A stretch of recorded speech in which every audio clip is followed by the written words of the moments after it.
Hello, this is Serena with Energy Alchemy, where we take the raw material of our lives and make it better with intention and attention. Today, I wanted to answer a question that I got on my Facebook page related to a post that I made. And I'll start by reading the post. I need my glasses. I don't like to wear them for videos because there's a glare, so I'm going to try to remember to take them off. Anyway, the post I made was, knowing you create your reality is not an excuse to berate yourself or others over the current reality. It's 100% a reason not to. I'm going to go ahead and say that one more time. Knowing you create your reality is not an excuse to berate yourself or others over the current reality. It's 100% a reason not to. And someone asked me to unpack this, so I thought doing a video about it would be helpful. I think this happens a lot with people who are just dipping their toes into law of attraction, law of assumption, manifesting,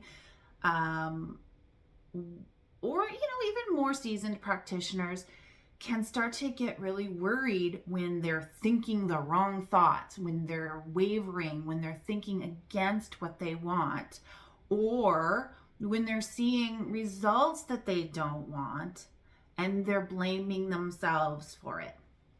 This is a very tricky, nuanced thing about manifesting, particularly about manifesting in the real world.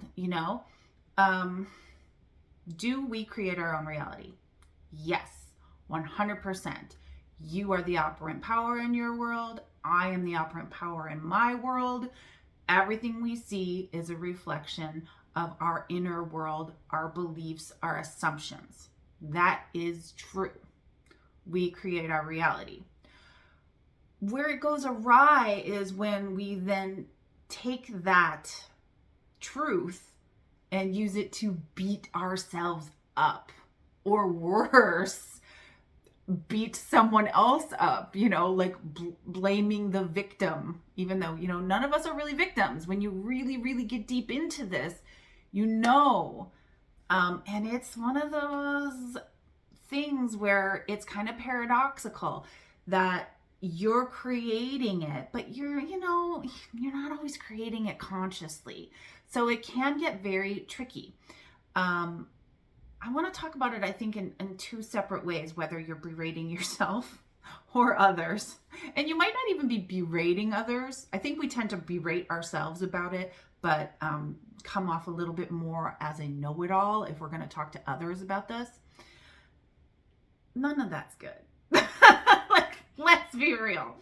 So if you're looking at your current reality and you're thinking, I don't like this, I made this, and it's a pile of crap. Okay, that might be a little bit intense. You're just not getting the results you want, and you start blaming yourself.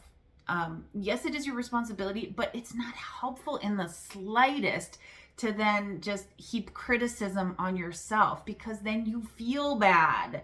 Then you have shame and guilt, and that brings down your vibration. Quite frankly, vibration is a thing that keeps you in this lower level of vibratory state, and then it's harder to manifest, and you get stuck in this loop, and then you're creating stuff to feel shame and guilt about. Is that what you want? No. In order to be a really good manifester, you don't have to be in happy la la land all the time. You don't have to display toxic positivity. You don't have to always be happy or always be positive. But in general, the more you feel better and the more you raise your vibration and the more you feel some of these higher vibrational states like optimism and hope and joy and love, manifestations do come quicker and easier when you are able to access those states. I'm just gonna say it. It's true. unconditional love, gratitude, appreciation. Those are really, really good states to be in for manifesting. And are we in those states when we're beating up on ourselves? No, absolutely not, you know? So when you see that you're not getting a result that you want, or you notice you're thinking a thought that is not in alignment with what you want, you're speaking words that are not in alignment with what you want, what to do? Just be like, oh, okay, I need to shift that. You know, oh, that's my Midwest coming out. I'm from Milwaukee, Wisconsin originally. Anyway, you know, like there's all different ways you could handle it, but seriously, just like noticing it and being gentle and telling yourself, oh, that's okay, I'll just shift. Or, you know, oops, I'm getting better at this. I'm going to shift now. Like not heaping this additional bad feeling on top of going in a wrong direction for yourself, something that you don't want in your behaviors. I learned like in the past year about something called clean pain versus dirty pain. And I learned this from my marketing coach, Simone.grace.seol. Shout out to Simone. And I think she said she learned it from Martha Beck. So it's a fairly simple concept, but I find it very, very helpful. Clean pain is just the pain we experience from being human beings in this world. You know, we want something, we don't get it. That hurts. We lose someone or something important to us. That hurts. We are feeling that space between where we want to be and where we are. And sometimes that's painful. Maybe we make a mistake and that's painful. Like there's all these sorts of things that happen. Maybe we stub our toe and that's painful. That's actually kind of a fun example. At any rate, that's clean pain. The pain that just is a part of life. Can we lessen it through our behaviors and our actions and raising our vibration? Maybe. But, you know, like to expect to never have that as a human being is kind of ridiculous, right? Like that's not realistic. So we're all going to experience clean pain at some point, you know, recurring in our lives probably in different ways. Clean pain. Accepting it and surrendering to the fact that that could come about is probably a good idea.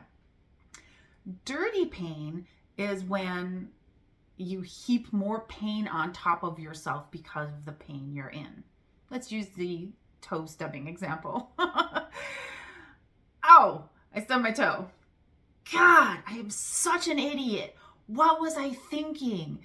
I know that chair is there. I've stubbed my toe on that 3 times before.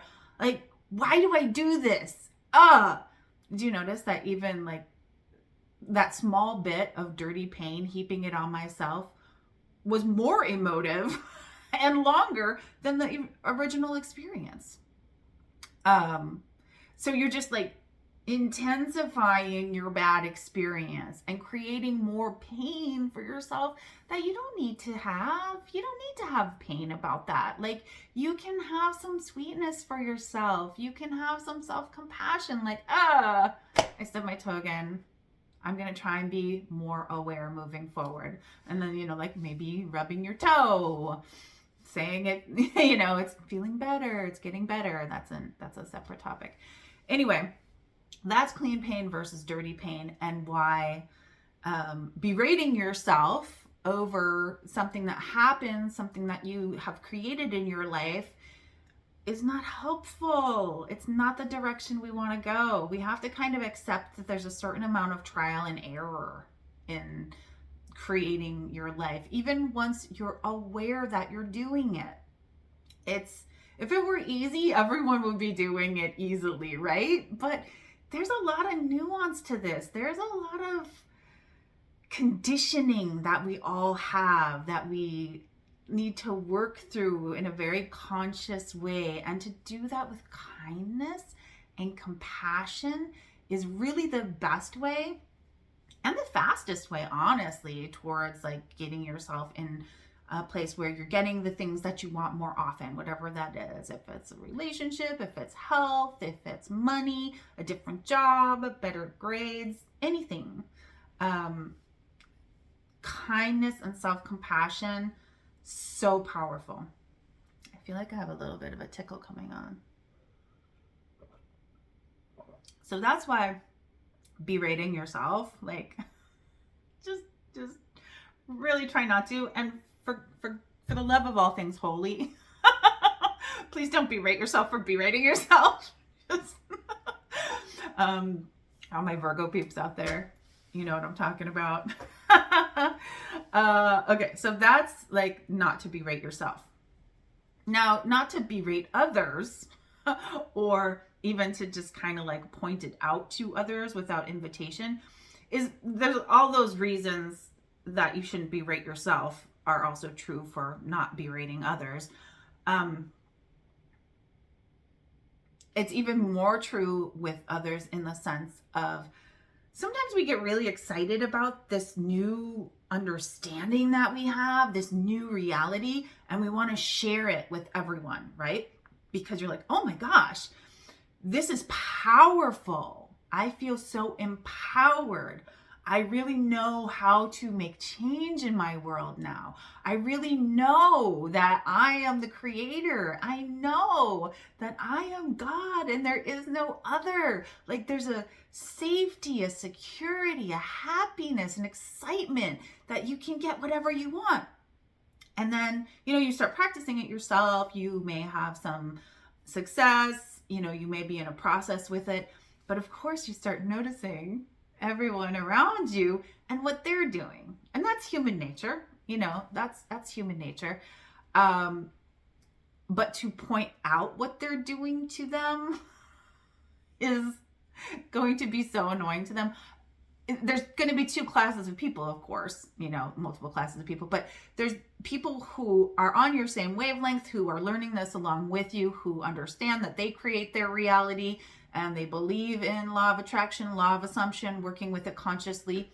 They may or may not want you to point it out. That would be like kind of a thing you want to check in with someone about, like, hey, if I notice you saying some negative things, if I notice you wavering against what you want to create, do you want me to remind you?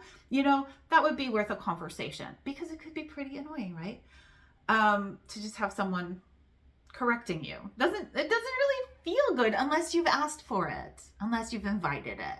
So there's that element. But then there's a large percentage of people in your life who probably are not on that wavelength, who are not on that train, and it just makes them feel bad. And even if they believe it, they might feel like, oh, so you're saying this is all my fault? And especially like some people are going through some really, really intense experiences, with health stuff, with, addictions, with trauma, childhood trauma or relational trauma. Like there is a lot of stuff going on out in the world. And you don't want to just poke someone's wound and say, you created that. That is like the most obnoxious thing you can do. Like in a way, it is really true, but there are so many layers to that. And it is each person's journey to decide, if they want to go into this understanding of I created this, and when they would do that and how they would do that. But if someone is experiencing something very intense and difficult, you really, really just want to be there for them. Again, I don't even know. You could maybe ask permission, like if they want to see your perspective on it, but that is what we call being a law of attraction asshole. If you're just pointing out to people all the time, all the ways that they're doing it wrong, nobody likes that. It feels bad, and it does start to feel like toxic positivity when you can't be with someone in the moment in their current 3D reality. That doesn't mean that you have to go down into the depths of whatever negativity or fear or anxiety that the person is experiencing. And in fact, it's better to kind of stay in your good state while you hold space for someone who is experiencing some of these more difficult times or emotions. Really, really, really important. So I hope that made sense. I was kind of just riffing I might have more to say about it at another time. If you have questions or you want to make comments, I'd love to hear more below. I also do offer one-on-one energy alchemy sessions, and I have a Energy Alchemy Sacred Community membership that is incredibly affordable, and you get major, major, major value. If you would like more support in your manifesting journey, or also I do offer astrology. I call my work Energy Alchemy because I basically am interested in so many different systems and ways of working with energy to make our lives better. So I have a whole bunch of tools that I can bring to a session or that I bring to my group. So I would encourage you to check out the links below if you're interested. Today is January 10th. 2024, and I do have a 20% off special going this month, so I will include the link for that in the description as well. Thank you for being here. If you like this, please like, comment, subscribe, share the video. You can also find me on Facebook. I'm kind of a big Facebooker still, Gen X, at Serena Portal. And I am also on Instagram. I'm still kind of working on my Instagram thing, but I'm Serena Portal there as well. And Patreon. I do alchemical poetry, and I'm working on that. I'm working on creating a book of my love poems. So I think that's it for today. I hope you have a wonderful one and enjoy your creations. Much love.